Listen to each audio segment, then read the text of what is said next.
Hello guys, एक बार फिर स्वागत है आप सभी का मेरे channel learn English with Krishna पर। दोस्तों, आज का ये वीडियो कुछ हटके होने वाला है क्योंकि आज मैं लाया हूं आपके लिए बहुत ही छोटी सी प्यारी सी स्टोरी जिसके माध्यम से हम अपने इंग्लिश को इंप्रूव करेंगे। दोस्तों, स्टोरी रीडिंग के बहुत सारे फायदे हैं। सबसे पहले तो रीडिंग करने से हमारी प्रोनाउंसिएशन यानी कि शब्दों का उच्चारण है वो ठीक होता है। दूसरा, हमें नए नए वर्ड सीखने को मिलेंगे और इसी के साथ वर्ड्स को सेंटेंसेस में कैसे यूज किया जाता है, कैसे उनका स्ट्रक्चर बनता है और किस तरीके से हमें स्टोरी रीडिंग करनी चाहिए, ये सभी चीजें आप इस वीडियो के माध्यम से सीखेंगे। तो अगर आप भी ये सब सीखना चाहते हो तो वीडियो में मेरे साथ एंड तक बने रहिए। चलिए फटाफट से अपना आज का लेसन शुरू करते हैं। तो दोस्तों, हमारी जो आज की स्टोरी है उसका नाम है द मैजिक हैन यानी कि जादुई मुर्गी। तो देखते हैं क्या है इस स्टोरी में। One day a poor man came up to a farmer. तो एक दिन की बात है, एक पुअर मैन यानी कि एक गरीब आदमी came up to a farmer, किसके पास आया? एक फार्मर के पास, एक किसान के पास आता है। केम कम की सेकंड फॉर्म होती है जिसका मतलब हुआ आया और कम का मतलब होता है आना। तो फार्मर के पास आया एंड बॉट और खरीदा। बॉट बाय की सेकंड फॉर्म होती है, बाय का मतलब होता है खरीदना और बॉट का मतलब खरीदा। तो उसने क्या खरीदा? अ सैक ऑफ राइस यानी कि चावल का एक बोरा भरकर उसने चावल को खरीदा। किसके बदले में? In exchange for a hen. Exchange का मतलब के बदले में, एक हैन के बदले उसने क्या करा है? चावल का बोरा खरीद लिया। ठीक है, अब क्या हुआ? The farmer's wife was angry. अब फार्मर की जो वाइफ थी, यहाँ पे देखिए आप फार्मर जो लिखा है इसके बाद इस जो ये आपको कोमा की तरह जो सिंबल दिख रहा है दोस्तों, इसको हम बोलते हैं एपोस्ट्रोफी। क्या बोलेंगे? एपोस्ट्रोफी। और उसके बाद एस लगा है। तो किसी वर्ड के बाद, किसी नाउन के बाद एपोस्ट्रोफी एस लगता है तो वो पोजेशन को दिखाता है, यानी कि हिंदी में बोले तो का, की, के। तो फार्मर्स वाइफ का मतलब क्या हो गया? फार्मर की वाइफ। जो फार्मर की वाइफ थी वो एंग्री। एंग्री का मतलब होता है गुस्सा हो जाना, गुस्सा हो जाती है। किस बात पर गुस्सा हुई देखते हैं। When she heard that her husband had parted with a whole sack of rice for an ordinary hen। अब वो गुस्सा इसलिए हो जाती है जब उसने सुना। When she heard, जब उसने सुना। heard का मतलब सुना और HEAR हियर का मतलब होता है सुनना। क्या सुना उसने? That कि her husband had parted with a whole sack। उसका हस्बैंड जो था उसने क्या करा? उसने एक ऑर्डिनरी हैन के लिए, ऑर्डिनरी यानी एक सामान्य सी मुर्गी के लिए उसने पूरा का पूरा चावल का बोरा जो है वो बेच डाला। अब क्या हुआ आगे? बट द नेक्स्ट मॉर्निंग, लेकिन अगली सुबह, the farmer's wife found a golden egg. लेकिन अब अगली सुबह क्या होता है? फार्मर की जो वाइफ थी, उसकी जो पत्नी थी, उसको क्या मिला? फाउंड का मतलब होता है मिला, है ना। फाइंड की सेकेंड फॉर्म है। अ गोल्डन एग, उसको एक गोल्डन एग यानी कि एक सोने का अंडा दिखाई देता है। कहां पर दिखाई दिया? at the place where the hen had roosted during the night। कहां पर? जहां पर हैन ने रात को, मुर्गी ने रात को बांग दी थी, यानी कि कुकड़ू को करते हैं उस तरीके से। तो मुर्गी ने क्या दिया था? एक सोने का अंडा दिया था। कौन सी मुर्गी ने? जिस मुर्गी को उसने लिया था। The magic hen laid one golden egg every day. अब क्या हुआ?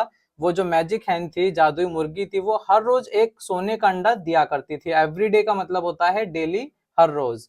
अब क्या हुआ? This went on for several weeks, और कई हफ्तों तक ऐसा चलता रहा। वेंट ऑन का मतलब चलता रहा, सेवरल का मतलब होता है कई, और सेवरल वीक्स का मतलब हो गया कई हफ्तों तक। कई हफ्तों तक ऐसा चलता रहा। वो मुर्गी जो थी लगातार सोने के अंडे देती रही कई दिनों तक। उसके बाद देखते हैं क्या हुआ। Soon the farmer became the richest man in the village. अब सून का मतलब बहुत ही जल्द क्या हुआ? फार्मर जो था, वो किसान था, पूरे विलेज में यानी कि पूरे गांव में सबसे रिच आदमी, सबसे अमीर आदमी बन जाता है। बिकेम का मतलब बन गया और रिचेस्ट का मतलब होता है, द रिचेस्ट का मतलब सबसे ज्यादा अमीर। तीन डिग्रीज होती हैं एडजेक्टिव की, रिच, रिचर, रिचेस्ट। रिच का मतलब अमीर, रिचर का मतलब किसी से कंपैरिजन करके बताएंगे तो उससे अमीर, और रिचेस्ट का मतलब होता है सबसे अमीर। तो फार्मर जो था वो सबसे अमीर आदमी वहां पर बन जाता है। अब आगे क्या होता है? बट द फार्मर्स वाइफ, लेकिन फार्मर की जो वाइफ थी, who was a greedy woman। greedy का मतलब लालची। क्या होता है greedy का मतलब? लालची। वो क्या है? बहुत ही लालची वुमेन थी। was not satisfied, और satisfied का मतलब वो अभी भी संतुष्ट नहीं हुई, है ना। उसको लगा कि एक एक गोल्डन एग रोज मिलेगा, है ना, तो उससे बेटर क्यों ना एक बार में ही मुर्गी को मारकर सारे एग्स ले लिए जाएं। तो उसको ऐसा लगा। लेकिन देखते हैं आगे क्या ऐसा हो पाएगा या नहीं। तो आगे क्या हुआ? One day when the farmer was not at home. तो एक दिन की बात है जब फार्मर घर पर नहीं था, किसान जो था वो घर पर नहीं था। उसने क्या किया? उसकी वाइफ ने she brought a big knife, she brought BROUGHT।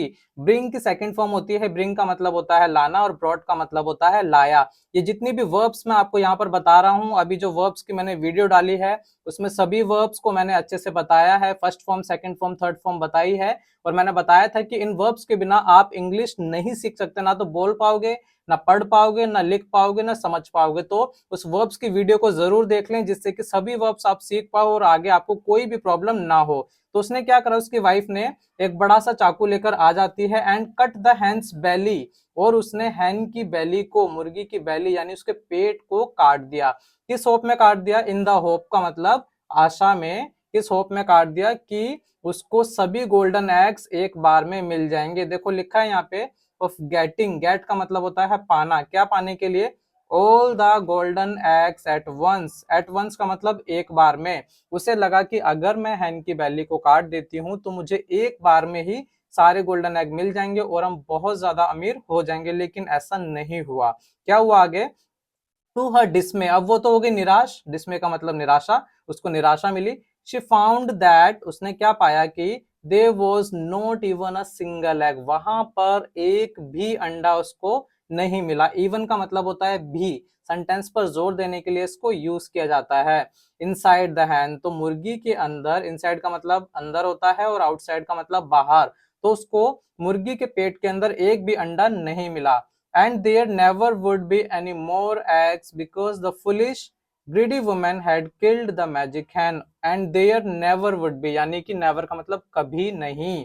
तो अब क्योंकि मुर्गी तो मर गई, अब अंडे कहाँ से आएंगे? बाकी अंडे जो है वो भी नहीं आएंगे, तो अब कभी भी ऐसा पॉसिबल नहीं हो पाएगा कि उनको उससे, मुर्गी से गोल्डन एग्स मिल पाए। क्यों नहीं मिल पाएंगे भाई? बिकॉज का मतलब होता है क्योंकि द फुलिश, वो जो मूर्ख लेडी थी, फुलिश का मतलब होता है मूर्ख, ग्रीडी वुमेन, लालची वुमेन ने क्या करा? हैड किल्ड द मैजिक हैन, उसने उस मैजिक हैन को यानी कि जादुई मुर्गी को मार दिया था, है ना? थी ना बहुत अच्छी स्टोरी। और देखो कितनी सारी वर्ब्स आपको यहाँ पे सीखने को मिली और वर्ड्स को आपने देखा कैसे स्ट्रक्चर में हम इसको यूज करते हैं। यहाँ पे एक मोरल भी दिया गया यानी कि नैतिक शिक्षा दी गई है। क्या आपने सीखा इस स्टोरी से? One who desires more loses all, one यानी कि एक ऐसा इंसान जो क्या करता है? डिजायर, इच्छा करता है ज्यादा की, यानी कि जितना हमारे पास है उतने में हमें सेटिस्फाई रहना चाहिए लाइफ में। जरूरत से ज्यादा आप किसी चीज के पीछे भागोगे तो वो भी जो है खो जाएगी। तो जो जरूरत से ज्यादा डिजायर करता है, इच्छा करता है चीजों चीजों की, वो क्या करता है? अंत में सभी चीजों को लूज कर देता है, यानी कि खो देता है। लूज का मतलब होता है चीजों को खो देना। ओके, तो ये मोरल हमें इस स्टोरी से सीखने को मिला है। इसी तरह की और वीडियोस अगर आप देखना चाहते हैं तो मेरे चैनल को सब्सक्राइब जरूर कर लें और कमेंट करके जरूर बताएं कि आपको मेरी ये वीडियोस कैसी लगती हैं, जिससे कि मैं इस तरह की और वीडियोस आपके लिए लेकर आ पाऊं और आप उससे कुछ नया सीख पाओ। मिलते हैं अगली वीडियो में एक नए लेसन के साथ।